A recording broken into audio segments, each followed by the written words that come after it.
Now I'm standing. You all happy? We're all standing up now. Bunch of jackasses standing in a circle. Hey, what's up everyone? It's Ryan here from the Y, and today we're gonna be taking a look at the Guardians of the Galaxy trilogy. I'll be honest, upon seeing the trailer for the first movie, I was thoroughly unimpressed. You gotta remember, we had already gotten the likes of Iron Man, Captain America, Thor, and the Hulk. And the next great addition was the formerly chubby Parks and Rec dude, a WWE wrestler, a Martian woman, a raccoon, and a tree. But as the saying goes, don't judge a book by its cover, cause this ragtag team of mercenaries are now some of the most beloved superheroes in existence. Here's 50 facts you didn't know about the Guardians of the Galaxy. In just the first movie alone, Vin Diesel recorded his iconic line well over 1,000 times. And due to the phrase literally being 3 words long, Diesel took it upon himself to do the voiceover in 15 different languages.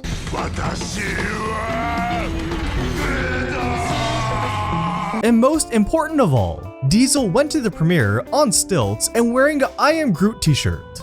I am Groot. Well, that's just as fascinating as the first 89 times you told me that. The holographic dog that appears in the beginning of the film was played by director James Gunn's very own pet, Dr. Wesley Von Spears, who passed away in 2020. Getting cast as a Guardian of the Galaxy was no doubt a huge deal for all those involved, yet none more so than Dave Bautista, describing how he found out the role was his. Bautista recounted he was on his way to the gym when he got a call from his manager who said, "Congratulations, Mr. Drax." Immediately, Bautista pulled over, had a good cry, and then went straight home to freak out more with his wife. Funny enough, almost a decade later, Bautista remarked that while he'll always be grateful for Drax, it wasn't always a pleasant experience. From the intensive makeup process, to the fact that Drax is a bit silly, and even a certain frustration with the lack of character development, he's simply relieved to be moving on. Kill a few people. Kill no people. Kill one guy, one stupid guy who no one loves. Inside the Temple of the Power Stone are murals that upon further inspection tell a fascinating tale. They depict 4 cosmic entities: infinity, eternity, entropy, and death, all coming together to create the Infinity Stones. Bradley Cooper revealed that initially, he wanted to model Rocket's voice after Daniel Plainview from There Will Be Blood. I drink your milkshake. Eventually though, Cooper settled on what he calls a mixture between Gilbert Gottfried and Joe Pesci. What's a raccoon? It's what you are, stupid. Ain't no thing like me except me. When Peter returns to his ship and unexpectedly finds Berit there waiting for him, she's wearing the same shirt he had on the day he was abducted. Peter Quill's spaceship, the Milano, was named after his childhood crush, Alyssa Milano. According to Karen Gillan, she would have never have gotten the part in Nebula had it not been for an A-list actress refusing to shave their head. Gillan, on the other hand, had no problem doing so, though admittedly she was pretty happy upon getting to keep her hair for volumes 2 and 3. Upon hearing the name Chris Pratt being brought up in talks as the potential Star-Lord, James Gunn reacted the way I think all of us would have during that time period.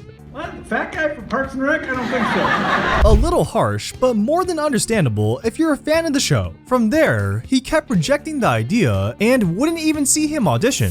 Till one day, casting director Sarah Finn decided to bring Pratt in without saying a word. Initially, Gunn was a little pissed off at the surprise. Though as he recalled, within about 30 seconds, he was like, "Holy shit, that's the guy. That's who we've been looking for."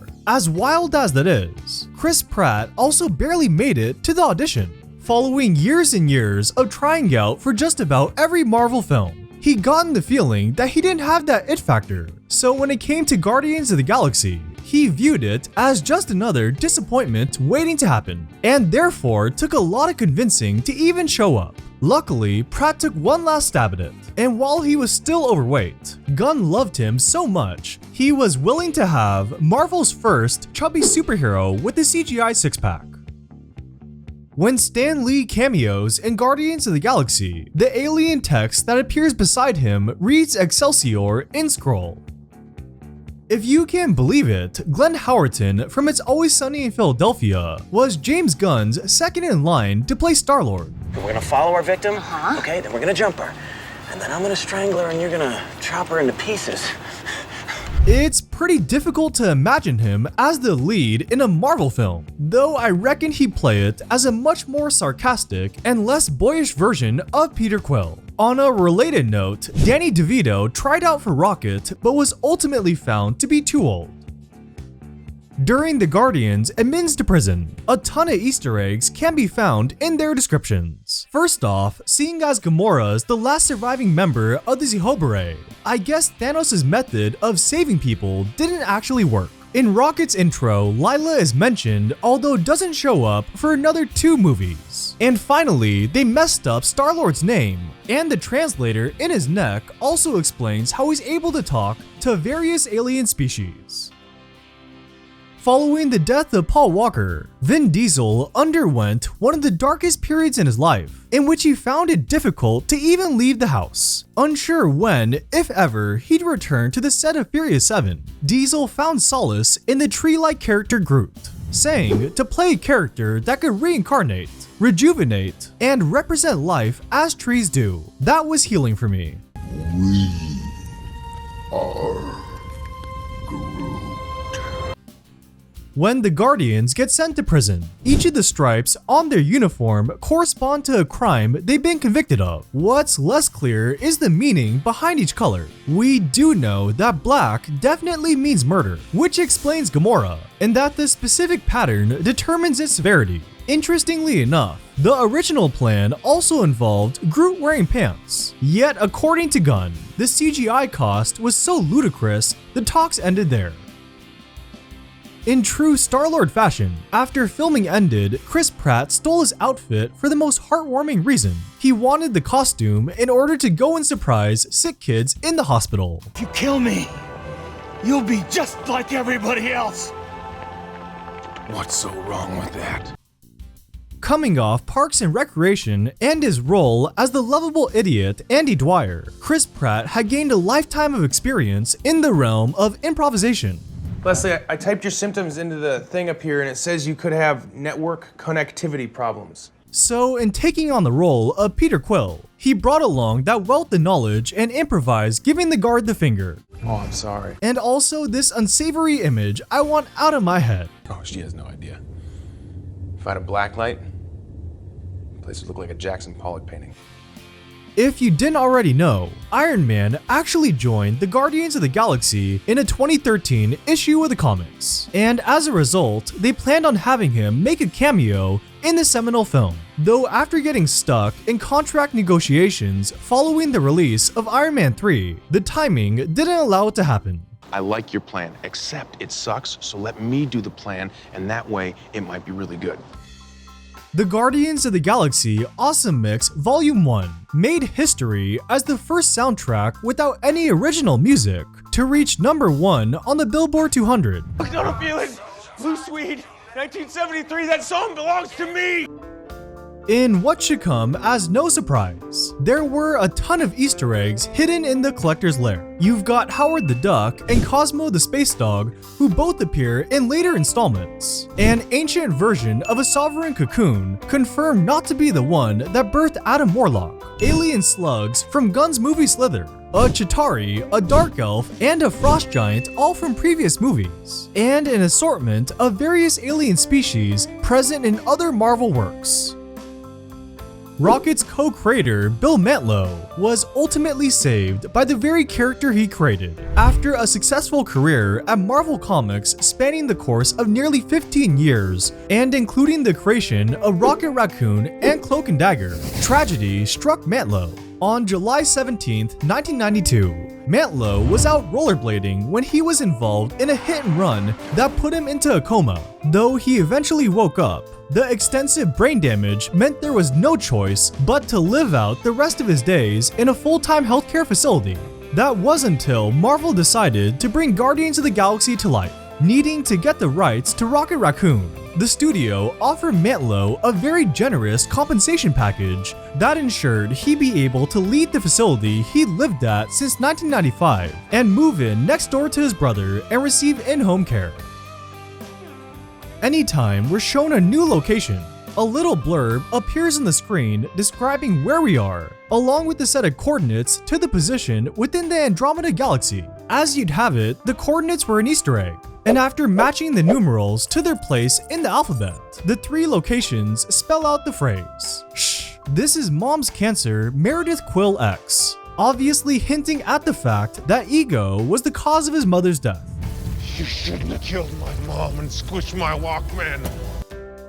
Let's just say that James Gunn has a peculiar way of rewarding people whenever someone did a good job on set, whether it be an actor, a stuntman, or even a worker behind the scenes. He gave them a can of Play-Doh. Speaking on his thought process, Gunn elucidated how opening a new container and smelling it puts me in a creative, childlike place. Like I said, peculiar, but hey, it's hard to argue with his body of work. Maybe I need to start buying me some Play-Doh. Here's a look at some concept art showing many of the characters' early designs. This was the approved design for Gamora before James Gunn changed his mind. Groot went through a few iterations before settling on his final look. Rocket at one point looked like a damn Ewok. Drax early on almost reminds me of a cyborg. Here's the first look at all the Guardians together. Then there's Yondu with a much more comic accurate design. I'm really glad they didn't make Mantis look like this. And finally, Ego in his human form, and Ego the living planet. Guardians of the Galaxy Volume 2 opens in the most wholesome way possible, with Baby Groot dancing. And while Vin Diesel provided all the voiceovers for Groot, those dance moves belong to none other than James Gunn. There was one person who disapproved of the dancing though, and that was Drax, which explains why Baby Groot freezes every time he feels that cold stare. I am a dancer, Gamora is not. You just need to find a woman who is pathetic. Like you. Mere weeks prior to the start of filming, Marvel was facing a huge problem. They didn't own the rights to Ego. The character was held by 20th Century Fox, and surprisingly, James Gunn wasn't even aware of the issue. So to remedy the situation, Marvel made a last-minute trade, giving Fox the rights to use Negasonic Teenage Warhead in their upcoming Deadpool film, and in return, Ego was theirs to use. Like father, like son, as Ego's car in the beginning of the film has the same blue-orange color scheme as the Milano. Pretty much all the cast had a rough time when it came to makeup.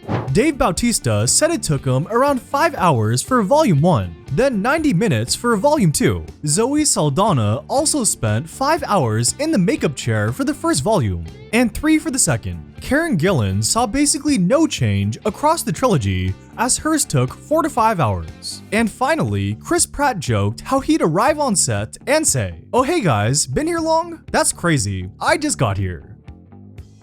Take this with a grain of salt, but James Gunn said that Ego's planet is the biggest visual effect of all time, as they incorporated over 1 trillion polygons in its creation.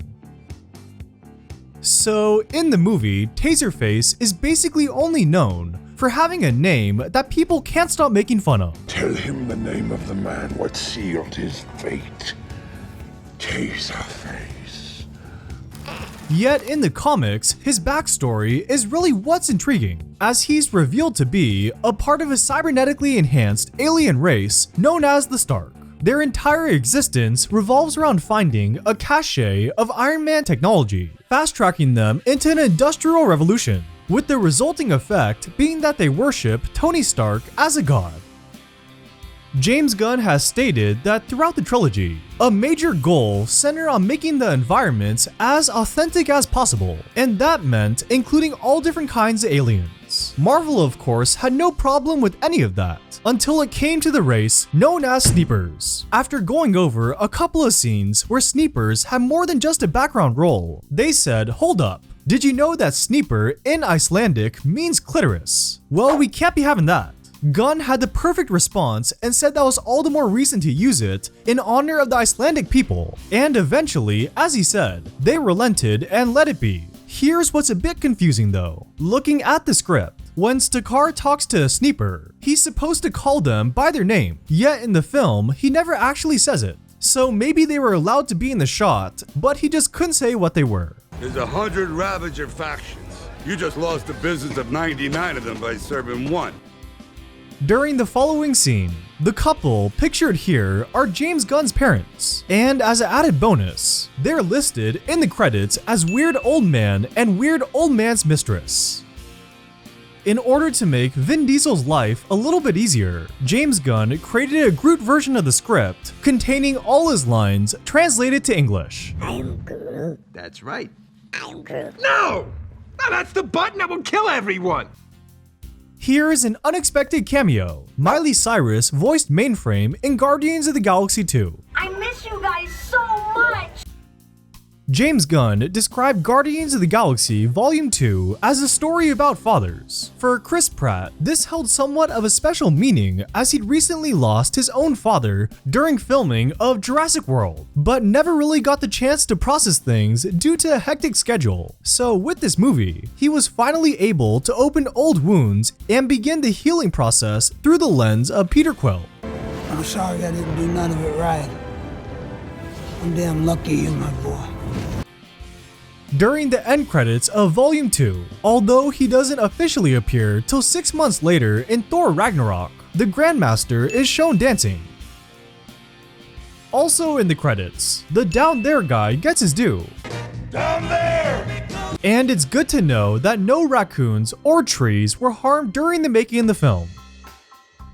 The Awesome Mix Volumes 1 to 3 will certainly go down in history as one of the greatest collections of songs from the 60s and 70s. When it came to assembling the legendary soundtracks, Gunn sifted through what he calls the Meredith Quill playlist, a catalog of 500 songs she would really love. Never once has Marvel denied a song request, and only once has he been unable to secure the rights. The song in question being Russian Roulette by Lords of the New Church. In July of 2018, James Gunn was fired from Guardians of the Galaxy after a series of offensive tweets were dug up from his past. Mind you, he made these jokes back in 2009, but to give you some notion of what got him canned, James Gunn wrote, "Laughter is the best medicine. That's why I laugh at people with AIDS. This hotel shower is the weakest ever. Felt like a 3-year-old was peeing on my head. And I want to go big game hunting, but know it's morally questionable. So I'm going to split the difference and go big game raping." Obviously, the tweets were made in poor taste, and it doesn't take a genius to see why Disney's knee-jerk response was to swiftly fire Gunn, especially in this age of cancel culture. On Gunn's part, he gave a statement fessing up to his mistakes. "Many people who have followed my career know when I started, I viewed myself as a provocateur, making movies and telling jokes that were outrageous and taboo. My days saying something just because it's shocking and trying to get a reaction are over." And for the most part, people agreed, as the outpouring of love and support Gunn received in the wake of the news was unprecedented. Over 400,000 fans signed a petition for him to get reinstated. Michael Rooker announced he was leaving Twitter, something we would probably all benefit from. Numerous celebrities came to his defense, and most importantly, the entire Guardians of the Galaxy cast had his back. Initially, despite the ravenous backing from the cast and fans alike, Disney reaffirmed their decision, citing the jokes as being unacceptable in the Me Too era. Yet behind closed doors, many hoped Gunn would eventually be able to return, at least in some capacity. Then, persuaded by his response to the ordeal, along with the multitude of factors, literally the day after he signed on to the Suicide Squad, James Gunn was privately notified that he would be able to return for Volume 3. Half a year later, the news went public. And when the movie finally came out, Gunn, of course, put in a reference to the whole debacle. He says, everyone deserves a second chance. Upon looking over the concept art prior to signing on to Guardians of the Galaxy, Gunn explained how it was really Rocket that caught his eye. He remembered thinking, how can I make this raccoon-like character not goofy? And then it hit him. He had to make Rocket the saddest creature in the universe, which in turn became the basis for the rest of the characters as well. They were like the most isolated, fucked up team in existence, and that's what bonded them together. I look around at us. You know what I see? Losers. Besides getting fired, there was another reason James Gunn almost didn't make Volume 3, dating back to his filmmaking debut. Michael Rooker has made an appearance in every single James Gunn film, and with his death in Volume 2, that was going to come to an end. Basically, he didn't want to make a movie without his good buddy. I think we can all use a friend like James Gunn. Yeah. That's you, yeah? That's me. As one might expect from a director like James Gunn, he went the extra mile in creating the Humanimals language, called Orbos. Gunn made up over 150 words and even put together its very own grammatical structure, an example being that any word said twice sequentially is meant to be emphasized. They know 3 friggin' words and 2 of them are jube. Jube? Guardians of the Galaxy Volume 3 holds the world record for the most makeup appliances used in a single film, coming in at 23,000 prosthetics. Cosmo, the Good Space Dog, was definitely one of the most underrated storylines of Volume 3, and while it's hard to find anything wrong with the character, some people took offense to James Gunn changing Cosmo's gender from male in the comics. It was all for a good reason though, as Gunn pointed out that because Cosmo was originally based on Laika the female dog, he was really just going back to the source material. But one thing even Mutak Soviets never do is call me bad dog. Oh my god. Guardians of the Galaxy 3 is the only Marvel film to ever use the word fuck. Now what? Open the fucking door. For me, the most gut-wrenching scene in the entire trilogy has to be Lila's death. From the fact that they're cute innocent animals, to the hope they had of going to the new world, then for it all to be crushed and exposed as a lie, to regaining that dream thanks to Rocket's ingenuity, just for it all to be squashed again in an instant, and then to be mocked like that.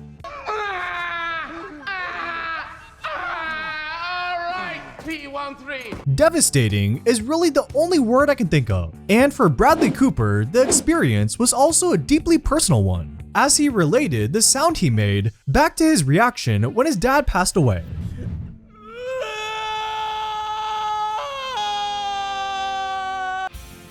All these decades later, and the Star Wars references still never get old. First off, the Obelisk Pit is a callback to the Rancor under Jabba's palace. And second, I think we all know this classic line. What are you doing? I got a bad feeling about this. With the final movie, Rocket's obsession with prosthetics was at long last finally explained. In his own way, he was keeping the memory of his friends alive by collecting different mechanical body parts. Eyes for Teefs, legs for Floor, and an arm for Lila. My beloved raccoon. This story has been yours all along. The scene in which Adam Warlock saves Quill was a direct reference to Michelangelo's painting, The Creation of Adam. And not only is there a striking resemblance, but Warlock bears the same name Adam and possesses the power of a god. And Quill used to have godlike powers but lost them and became just a man. At the end of Volume 3, Groot finally says something other than "I am Groot." I love you guys. Per James Gunn, Groot didn't say anything other than his usual line. It's just that we, the audience, just like Gamora, have grown close enough to understand what he truly means. With the completion of the trilogy, both Dave Bautista and Zoe Saldana have confirmed they will not be returning. And while there are no current plans for a sequel, it's definitely not out of the realm of possibility. The mid-credits scene gave a quick sneak peek into what the new Guardians team could potentially look like, with Kraglin, Cosmo, Adam Warlock, and Phyla being the new additions. Then there's also a post-credits sequence with the tagline, "The legendary Star-Lord will return." Apparently, Gunn and Pratt have already spoken at length of a movie about Quill adapting to life on Earth and all the difficulties associated with that. So who knows which one happens first? Or maybe Star-Lord makes an appearance in the upcoming Avengers. Guess we'll have to wait and see. Thank you all for watching. I hope you enjoyed it. I think this was my longest video I've ever made, but there was just so much info on the Guardians of the Galaxy and I couldn't even include it all. Make sure to leave me a like, subscribe, and I'll see you next time.